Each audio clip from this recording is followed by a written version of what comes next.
I think that more so this year in the National Football League than ever. And we know now it's a quarterback driven league, but it's becoming more and more clear every single week that it's a quarterback driven league.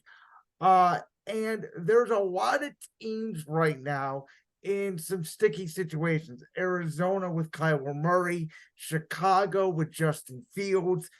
Obviously, we know, and I'm asking you this because I know you're a big fan of the draft. You watch college football, you watch the tape of all these quarterbacks. We know that college football this year has probably at least 5 first-round picks and may even go up to 6 or 7. Penix, Bo Nix, Caleb Williams, Drake May, JJ McCarthy are the 5 off the top of my head. So Arizona is going to bring back Kyler Murray this week. Chicago's going to play Justin Fields because Matt Eberflus is basically coaching for his job.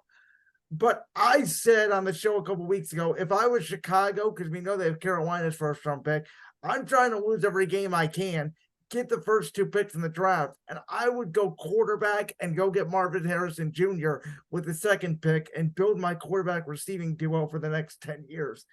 I mean, what do you do if you're Chicago? Are you sticking with Justin Fields? Or are you going to get one of these kids? So, to answer your question, I would stick with Justin Fields.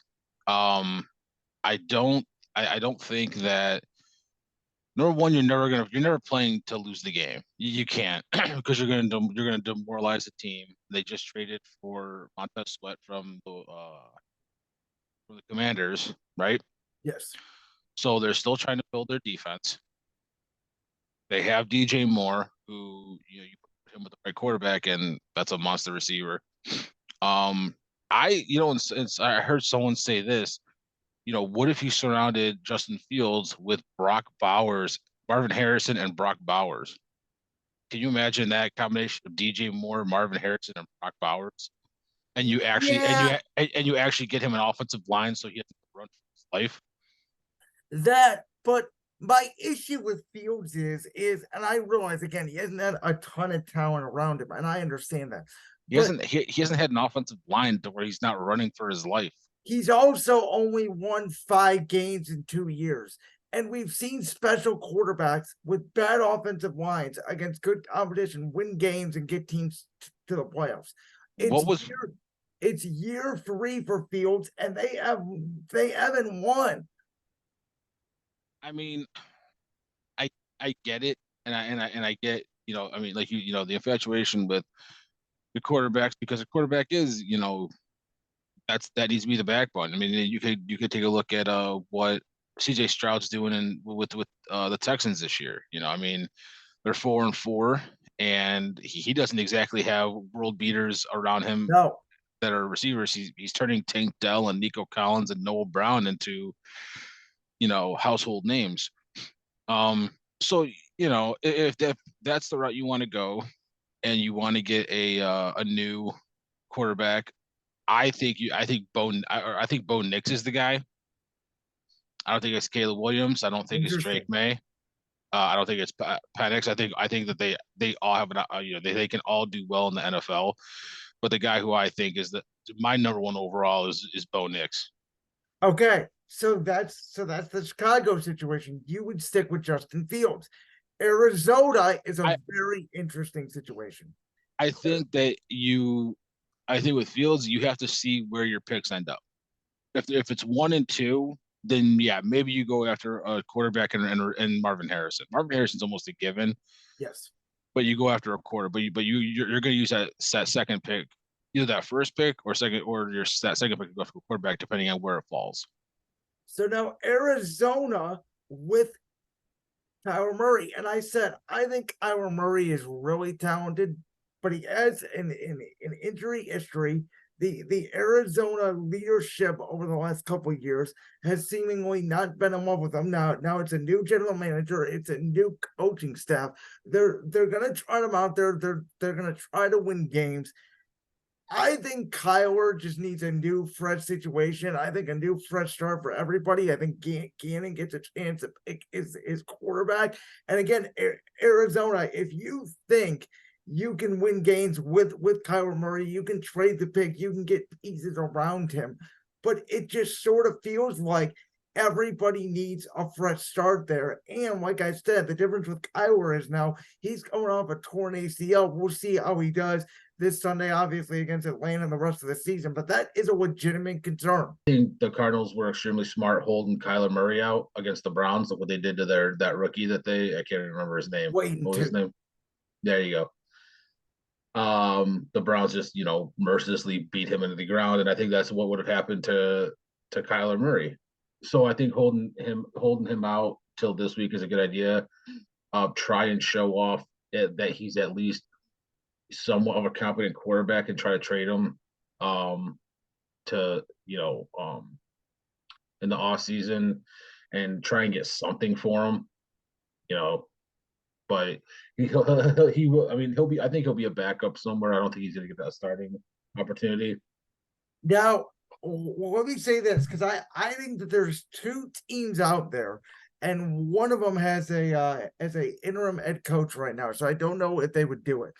But I think Vegas, and I'm going to throw another one out there at you. If they continue to struggle and don't win games this year, they have a good roster. Would Tampa Bay be willing to move off Baker? Maybe you can't. I think in some scenarios you could get a first round pick for Kyler. I'm not sure. It's just what you would pay to get a quarterback. Quarterback, it's what you would pay if you're like 13th in the draft, let's say, or you're 10th, and you're not going to get a quarterback, but you're a Vegas, you're a Tampa. That's what you need. I think you would pay that and go get a Kyler Murray. I think there's too much talent. There's going to be too much talent in the first round of the draft this year for people to really give up a whole lot of draft capital to move up and grab a quarterback. Like you said, there's 5 and potentially 7 first round quarterbacks if people, if teams want to move up and get them. And I don't even know I can't really tell you if there's 7 teams that are going to, that need it. I mean, I'm sure that they will, but I think there's enough talent outside of the quarterbacks where there's a lot of good offensive tackles. There's some good receivers. Like I said, you got Brock Bowers at tight end. There's a lot of good defensive players that are going to be coming out, and I just can't see people moving a first round pick for Kyler Murray. I mean, honestly, I think as high as maybe a 4, and that's to get a good backup. See, I think because it's the quarterback position, I think you're going to get at least a second. Teams are so desperate to find a quarterback, they will overpay if they believe that that's their guy. I don't think anyone believes Kyler Murray is the guy right now. I think, like I said, I think Kyler Murray is going to be a backup. He might get a shot at the starting position again if someone goes down, but I don't think anyone is going to give up a first round pick saying Kyler Murray's our guy when they can go out and either draft someone or sign someone in the interim. See if it works out and wait till next year. Whether in the 2025 draft is going to be huge for quarterbacks too. So you said something interesting though. You said that you don't know if there's 7 teams potentially that could draft a quarterback. I'm sure. There's at least 7. I think that there could be potentially up to 10. To be honest, there's a lot of teams that could use it. I think Atlanta needs to draft a quarterback. Vegas, I think Arizona will. Chicago, we'll see what they do with Fields. Minnesota, to me, is definitely going to draft a quarterback and restart that quarterback clock.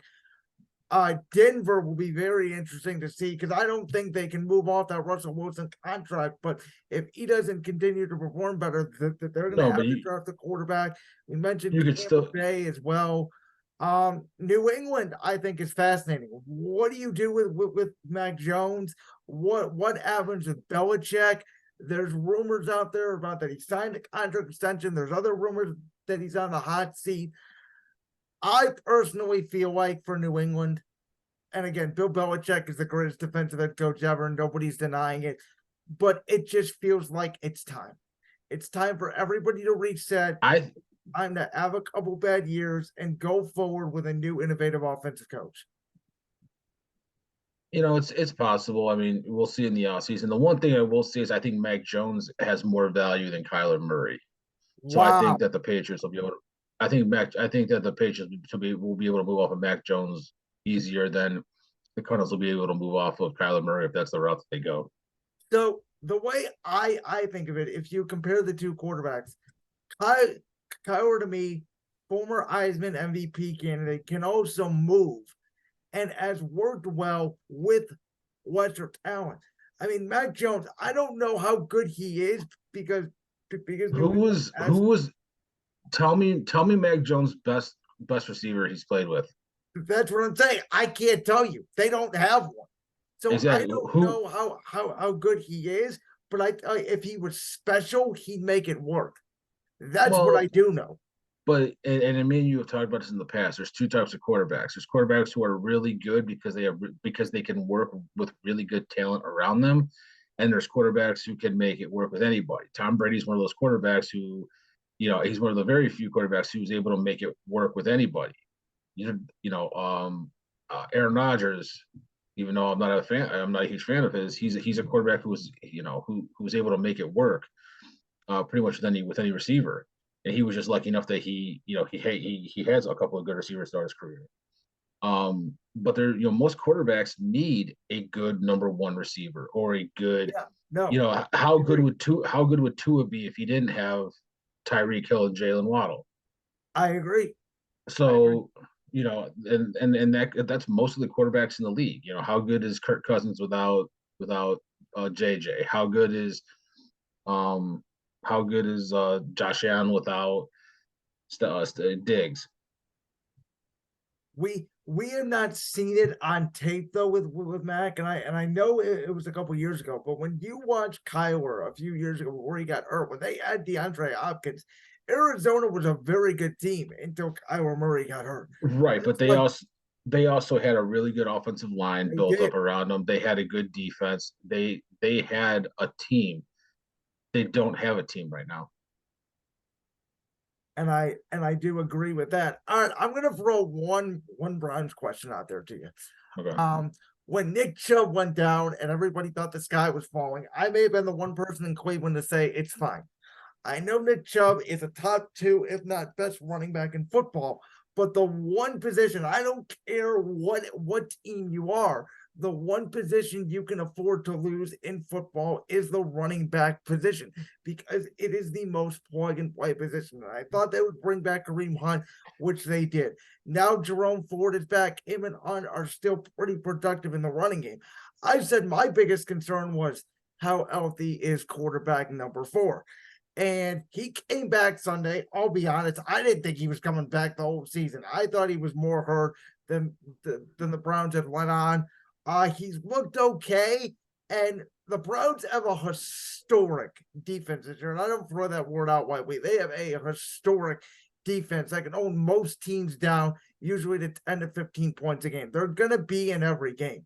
The question is going to be, can Deshaun Watson play good enough football? Can they execute well enough to get this team to the playoffs? My prediction before the year was they finish 9-8, 4th in the AFC North, because I knew Pittsburgh was going to be around 500 because they always are, no matter if they lack talent or not.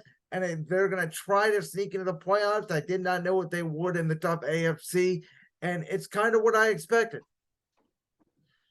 I think that Nick Chubb is a different animal than any other running back in the league. I think that he can go behind any offensive line, find a hole, hit it, and I think he's the best running back in the league. It's not even a question. The question was always him or Derrick Henry or him or Jonathan Taylor or him and Saquon Barkley, and there is none. Nick Chubb was the best running back in the league. You put him behind any okay lineman, and he can find a hole, hit it, and turn 4 yards into 10, turn 1 yard into 3. So it's definitely him not being on this team is definitely being felt. And like you said, you have the combination of Kareem Hunt and Jerome Ford doing their best to try and, as a committee, get that yardage back. With Deshaun Watson, obviously, they said it was a rotator cuff injury. Now, if if he's going to lead the Browns to the playoffs, I think he can. I think the Browns could still go 11-6. I think that this week is going to be very tough against the Ravens. I'm actually have them losing this game. but I have them winning the next 3 weeks. I have them getting revenge on the Steelers, and then the 2 games following that, which would put them at 9-4, I believe. I'm sorry, 8-4. And they have a little bit of a weaker back half of the schedule. So I absolutely think the Browns can still get to the playoffs. I think Deshaun can get them there. You know, he didn't play his best game obviously this past week, but you saw some shades of the throws that he can make when he is 100%. He dropped that one pass like right, just right into the bucket for Amari Cooper. And it also shows you how good Amari Cooper is when he has a competent quarterback thrown to him that can get him the passes, because we've even seen him get over 100 yards with not great quarterback play. So, if Deshaun is healthy and everyone else can stay healthy, because we are also banged up at on the offensive line and in the secondary as well. But if we can stay relatively healthy, this Browns team can still hit that 11-6 mark. Like that clip from the Brands World podcast? If so, make sure you go down there and hit that subscribe button. While you're down there hitting the subscribe button, make sure to also hit the notification bell so you never miss another upload. And make sure you check out all the other clips from the Brands World podcast right here on YouTube.